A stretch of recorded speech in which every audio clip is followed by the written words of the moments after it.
So I got done the barley on Sunday night, and Monday night we got 2 inches of rain. So pretty good timing. Now I'm just holding off and waiting to see how the weather goes in the next week or so, and then hopefully on Monday or so of next week I'll start putting canola in.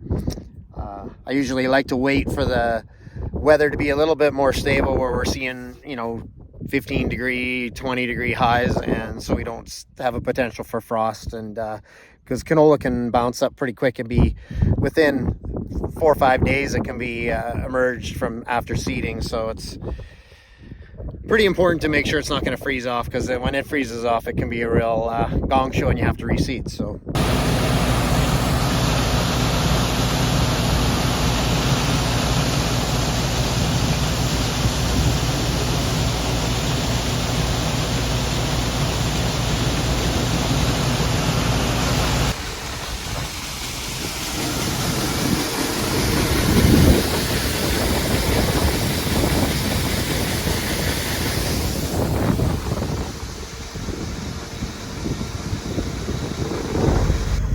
I got everything ready in the back for the fertilizer in the cart, and got 1 bag of canola seed up inside the tank right now, and then I'm going to do a calibration.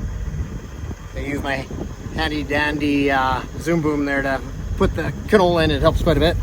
So I've already primed the roller, so I've turned it over a couple times with these switches, and so that it fills it full of canola. And then I put the bag on, and then I'll go up into the cab and I'll start the calibration. I'll come back down here and I'll turn it for about 25-30 seconds. And then what I'll do is I weigh the bag, and it keeps track of how many times the roller turned, and then it figures out how much canola it's putting on. And that's how we do a cal, so that we know that we're calibrated good and we put the right amount of canola on and don't over apply. And like I said, I just put 1 bag in now that does 10 acres. So, and I threw some more up top just to make it around the outside round. And I'll do that first one, and if it empties out close to around 10 acres, then I know I'm pretty close on my cals, and then I'll throw in the other bags and make it all the way around. And I might do a recal later just to double check to make sure nothing's changed, but for the most part it's pretty accurate actually, and it works pretty good. So I got the bag off of there. I turned it over for about 30 seconds, and I put it onto the scale here, and then I wait for it to settle out. We got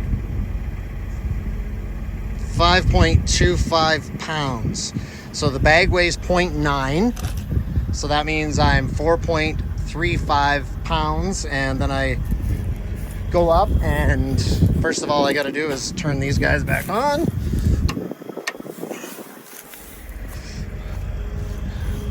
Go back into the cab, remembering 4.35 pounds.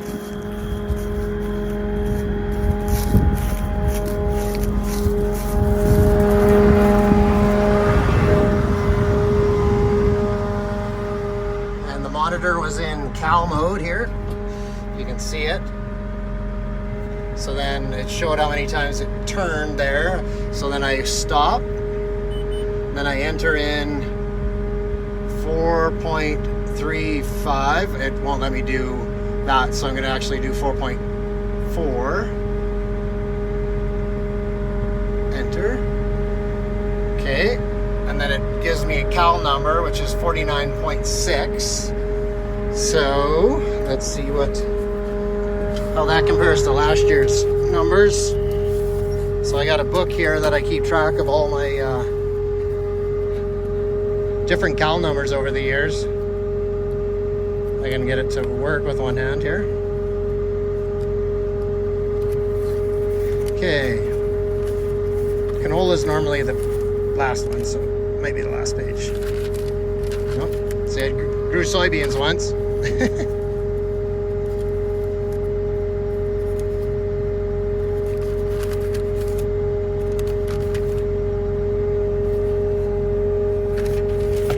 Peas,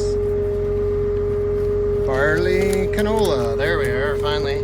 So I can go back to 2021. That was 61.6, and I think I had one last year. Yep. So L356 was 48.9, and my number was 49.6, so really close. Yeah, so that tells me that I'm going to be pretty accurate, and I can probably at least go try this one and see if I can get 10 acres out of it. So I ended up pretty close to 10 acres out of that bag, and I had those 4 bags up on top here, so I just chucked them in, and I got my handy dandy bag spike up on top of my cart here, so when I throw those guys in, I don't have to wonder where those bags are going to blow away to. So yeah, that guy comes in kind of handy. That was something I learned on Twitter. So who says Twitter is useless? You can learn all sorts of stuff there.